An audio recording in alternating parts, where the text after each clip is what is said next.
I never thought this would happen to me. I always considered myself a good person, a faithful wife. I loved my husband Greg. We'd been married for nearly 8 years, and things were okay. At least, I thought they were. But somewhere along the way, I stopped feeling like myself. It wasn't Greg's fault. He was always there, always working hard to provide for us. He loved me, I knew that. But we had fallen into a routine. It was like we were living in two separate worlds, and over time, I began to feel invisible. I wasn't angry, but I was empty. One day, I met him, Jason. It was completely unintentional. It started innocently enough, just small talk at work. He was new at the company, and I had to show him a few things. We clicked right away. He was funny, charming, and, most importantly, he listened to me. He saw me in a way I didn't even realize I needed to be seen. At first, I didn't think much of it. I told myself it was harmless, just friendly conversation. But then, we started texting. At first, it was nothing, just asking about work, casual stuff. But then it started to feel different. I started looking forward to his texts. We started meeting for coffee, and those little meetings were the only time I felt like I mattered. One day, we were sitting at a cafe, just talking about life. It felt so easy. I didn't have to pretend. For the first time in months, I felt alive. Jason made me feel seen, heard. He made me feel like I was more than just someone's wife. And that feeling, it was addicting. I hadn't meant to cross any lines. I wasn't looking for an affair. But the more I spent time with Jason, the more I realized I had already started down that road. He wasn't just a colleague anymore. He was someone who made me feel special in a way Greg hadn't in years. The moment it crossed the line was a day I'll never forget. We had met for drinks after work. One drink turned into 2, then 3. We were laughing, talking about everything and nothing. It was the first time in ages that I felt like I was having fun, like I was actually living. And then, without warning, he kissed me. I didn't pull away. It wasn't planned. It wasn't something I had thought through. But when he kissed me, something inside me shifted. It was like all the walls I had built around myself came crashing down. It was wrong. I knew it was wrong, but it felt so right. We ended up going to his place that night. I didn't think about Greg. I didn't think about the life I had built with him. In that moment, all I could think about was Jason and how he made me feel alive. The next morning, I woke up with a heavy heart. I wasn't sure what I expected, but I didn't expect to feel so conflicted. I wasn't sure if I felt guilty or relieved. All I knew was that everything had changed. And in the back of my mind, I knew I couldn't go back. I told myself it was just one mistake, one night. I didn't want to hurt Greg. I loved him. But as the days went by, I found myself thinking about Jason more and more. I couldn't help it. Every text, every call, every moment we shared was like a secret escape. I wasn't just Claire the wife anymore. I was someone else. Someone wanted. I tried to push the guilt away, tried to tell myself it was just a phase. But it wasn't. It wasn't just a mistake. It was an affair. And deep down, I knew I couldn't keep this secret for much longer. But I didn't know what to do. I didn't know how to stop. One day, I thought I had more time. Greg was supposed to be out of town for a business trip. I was planning to meet Jason again. Just one more time. I thought it would be easy. But I didn't know that this time would be different. I didn't know that Greg was about to find out everything. I thought I could control it. I thought I could keep everything separate. But as I stood there, watching Greg's expression change when he saw me walking into the living room, I realized how badly I'd underestimated everything. Greg had always been the steady one. He was calm, logical, dependable. He worked long hours, and I'd always admired that about him. But somewhere along the way, that stability became a kind of coldness between us. I didn't feel like I mattered to him anymore. I was just another part of the routine. And when I met Jason, he made me feel like I was the most important thing in the world. He listened to me. He made me laugh. He saw me in a way that I hadn't been seen in years. That afternoon, when I walked into the living room, I didn't expect to see Greg sitting there. His face tense and his eyes focused on his laptop.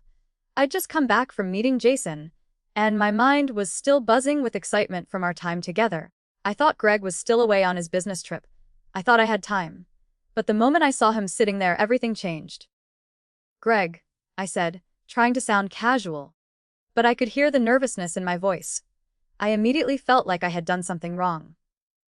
Something I couldn't hide anymore. He didn't answer me right away. He just kept staring at the screen. It was as if he was waiting for me to speak first. When he finally looked up at me, his eyes were different, cold, almost calculating. "Hey," I said, forcing a smile. "I thought you were out of town." He didn't respond to that. Instead, he just gestured to the laptop in front of him. "Sit down, Claire. We need to talk." I felt my pulse quicken. Something was wrong. This was different. This wasn't just a casual conversation about dinner or work. I could feel the weight of the moment pressing down on me. I sat down next to him, trying to stay calm, but my mind was racing. My heart was pounding in my chest. What was going on? What did he know? I don't understand, I said, my voice shaky. "What's going on? Why are you home early?" Greg didn't answer. He didn't need to. Instead, he clicked on something on his laptop, and the screen shifted. My stomach dropped. I saw it. It was footage. CCTV footage of me with Jason. The world seemed to stop for a moment. I could feel the blood draining from my face as I stared at the screen. There I was, sitting at a cafe with Jason, laughing, talking, looking at him the way I used to look at Greg when we first started dating. And then there was another clip. Me and Jason walking together in the park, side by side, completely unaware of the camera. The footage wasn't just one moment, it was a collection. Days worth of moments. Every time I'd snuck out to see Jason. Every little thing I thought I had gotten away with. It was all right there in front of me. Greg was quiet, but I could feel the tension in the room. He didn't need to say anything. I could see it in his eyes. The hurt, the disbelief, and underneath all of that, the anger. "Greg," I whispered, my voice barely audible. "I can explain." But he didn't look at me. He just kept watching the footage, his face expressionless, like he was shutting me out. "How long, Claire?" he finally asked, his voice calm, but it cut through me like a knife. "How long has this been going on?" I opened my mouth, but the words wouldn't come. How could I explain? How could I make him understand? There was no justification for what I had done. I knew that. I had betrayed him. "It's just, I don't know," I said, the words coming out in a rush. "It started with small things. Just talking. Just being seen. I never meant for it to go this far." Greg looked at me then, his eyes hard. "You never meant for it to go this far. But it did, Claire. It went way too far. And now I'm sitting here watching this. Watching you with him, knowing you've been lying to me for months. I've been here, and you've been there with him, pretending I wouldn't notice. I didn't mean to hurt you," I said, my voice breaking. I felt lost. I thought I could fix things on my own. I didn't know how to fix us. "Greg." He let out a deep breath, closing his eyes for a moment. When he opened them, there was a sadness in his expression that hit me harder than anything. "I know things haven't been perfect between us," he said quietly, almost to himself. "But this isn't how you fix things. You don't fix things by lying. You don't fix things by betraying the person who loves you." I felt the weight of his words settle on me. They weren't just accusations. They were a painful realization. I had broken something I couldn't fix. I had destroyed the trust we'd spent years building. "I'm sorry," I whispered, not even sure if he could hear me. "I'm so sorry, Greg. I don't know what else to say." He looked at me, and for a moment, I saw the man I had once known, the man I had loved. But that look didn't last. It faded, replaced by a mixture of hurt and resignation. "I don't know what I'm supposed to feel right now," he said quietly, almost to himself. "But I do know this, Claire. I don't know if I can keep doing this. I don't know if I can keep living with someone who's been lying to me this whole time." I felt a lump form in my throat. The guilt, the shame, all of it flooded me in that instant. He was right. What had I done? "Greg, please?" I said, my voice breaking. "I never meant for it to get like this. I don't know how to fix it, but I want to. I will fix it. Please, just give me a chance." He didn't answer right away. He just stared at me, and I could see the struggle in his eyes. I could see that he wanted to believe me, but he didn't know if he could. "I don't know if I can," he finally said. His voice was so quiet, so full of pain. "I really don't know if I can." The silence between us was suffocating. The weight of everything I had done hung in the air, and there was no way to escape it. Greg was right. I had lost his trust, and I didn't know if I could ever get it back. The silence was unbearable. I sat there, my mind racing, desperately trying to think of something, anything, to say that might make this right. But I knew deep down that I had already crossed a line that couldn't be uncrossed. Greg wasn't just angry. He wasn't just hurt. He was broken. And no matter how much I wished I could fix it, I knew that the damage I had done was too deep. We sat there, in the same room, but it felt like we were miles apart. I could hear his breathing, slow and controlled, as if he was trying to keep himself from saying something he might regret. For what felt like forever, we said nothing. I could see his eyes flicking back to the footage on his laptop. My heart sank. Every moment we had together, every laugh, every touch, every lie, it was all right there. It wasn't just about my affair. It was about everything I had destroyed in our marriage. It was about the trust I had shattered, the intimacy I had let slip through my fingers. Finally, Greg spoke. His voice was low, almost distant. You know, I always trusted you, Claire. Even when things were hard, even when you seemed distant, I trusted you. He paused, looking at me with a sadness that made me feel like I was suffocating. But now, I don't know what I'm supposed to feel. I don't know if I even know you anymore. I'm sorry, I whispered, but the words felt hollow. There was nothing I could say to take it back. No apology that would undo the betrayal. I never wanted this. I didn't mean to hurt you. I don't know what happened. I got lost. I thought I could fix things, but I just made them worse. Greg looked at me, his eyes tired, but still filled with so much pain. You didn't just hurt me, Claire. You hurt us. Everything we built, all of it feels like a lie now. I could see the weight of his words hit him as hard as they hit me. He was right. All of it. The promises we made, the life we shared, the memory all felt shattered. And it was my fault. I know. I said softly, my throat tightening. I don't expect you to forgive me. I don't even know if I can forgive myself. Greg took a deep breath, rubbing his face. I don't know what to do now, Claire. I don't know if I can just move past this. I don't know if I can ever trust you again. The words stung. He had every right to feel this way. I had given him no reason to trust me. I had betrayed him, and now I was left with the consequences of my actions. I don't know how to fix this either, I said, the reality of the situation sinking in. I don't know if I can ever make it right, but I want to try. I'll do whatever it takes. Greg shook his head, his face hardening. You can't just fix it, Claire. You can't just throw some words at it and make everything okay again. What you've done isn't something that can be fixed. Not like that. I wanted to argue. I wanted to tell him that I could make it right, that I could prove I was still the woman he married. But deep down, I knew he was right. This wasn't something that could be fixed with empty promises. Greg stood up slowly, walking over to the window. He stared out for a long moment, his back to me. I could hear him taking slow, measured breaths. He wasn't angry anymore. He wasn't yelling. He was just defeated. Maybe we need some time apart, he said finally, his voice barely above a whisper. The words hit me like a slap. Time apart. I hadn't expected that. I thought we might argue. I thought he might scream at me. But he was talking about space, talking about the possibility that we might not survive this. I stood up, my heart pounding. Greg, please.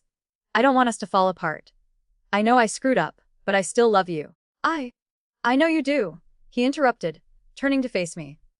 But love isn't enough, Claire. Love doesn't fix the things that you've broken. It doesn't make the pain go away. You don't just get to hurt me and then expect me to be okay because you still love me. The finality in his voice hit me harder than anything else. He was right. I had broken him. I had taken something precious and thrown it away, and there was no easy way back. I don't want a divorce, I said. The words feeling foreign, like they didn't belong to me. If that's what you need, I'll understand. Greg looked at me with a sad smile, his eyes filled with a mixture of exhaustion and resignation. I don't know if I can forgive you, Claire. And I don't know if I can stay married to you. Not after everything. The rest of the evening was a blur. We barely spoke after that. Greg went to sleep in the guest room. I stayed in our bedroom, feeling like a stranger in my own house. I kept thinking back to that first kiss with Jason, the way it had felt so right at the time, so full of promise. But now, all I could feel was the weight of my choices. I had let it all spiral out of control, and now I had to face the consequences. I didn't know what would happen next. I didn't know if Greg and I could ever rebuild what I had destroyed. But I knew one thing for sure. My life had changed forever. And the road ahead was uncertain, filled with pain and regret. I had thought I could keep the lies hidden, that I could keep both parts of my life separate.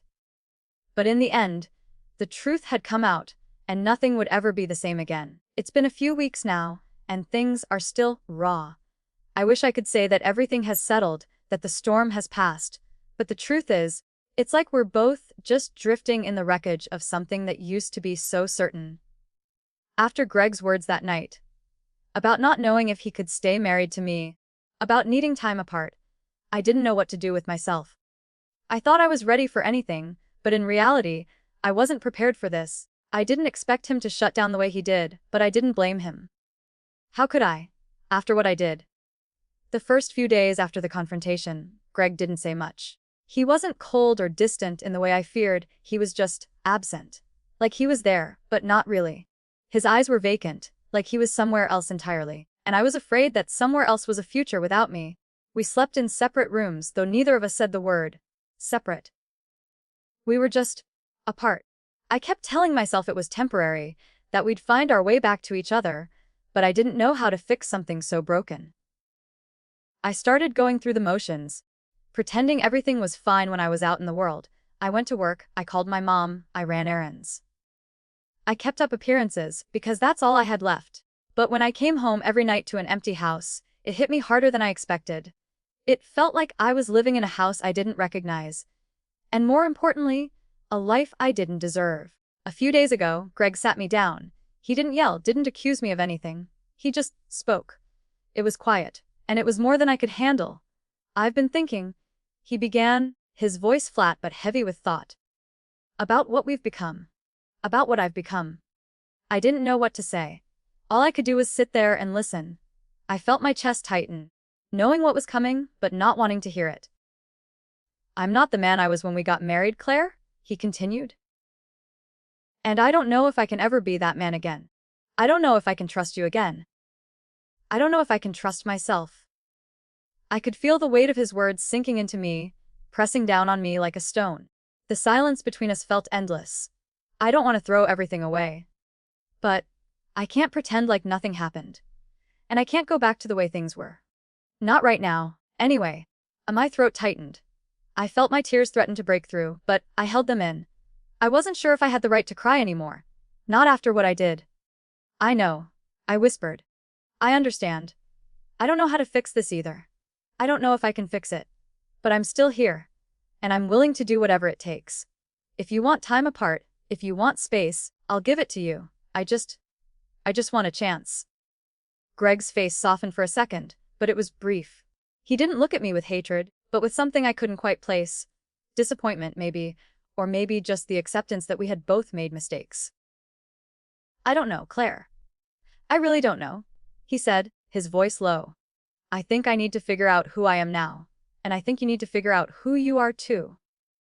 And that's where we are now, standing at a crossroads, both of us unsure of which way to go. Greg has been distant, though not as cold as before. He's still here, still in the house, but it feels like he's trying to rebuild his life without me, and I'm not sure if I'm still part of that future. As for me, I'm doing my best to reflect, to understand why I did what I did, and how I got here. Was I looking for attention? Was I just unhappy with myself? Or did I really just make a terrible mistake? I don't have the answers yet. I'm still trying to figure it out. But one thing I do know, I never thought I would be here. I never thought I'd be the one who betrayed my marriage. I never thought I would be the one breaking his heart. And now, I don't know if I can ever go back to being the person I once was, the person he loved. I'm not sure if there's a way back. But I'm still hoping. I'm still trying. As for Jason, well, he hasn't tried to reach out. I think he's been waiting for me to make some kind of decision, but I haven't. I don't even know if I want to talk to him right now. Every time I think about him, all I can feel is guilt. Guilt for the lie I lived, for the pain I caused Greg. Jason was never the solution. He was just a distraction.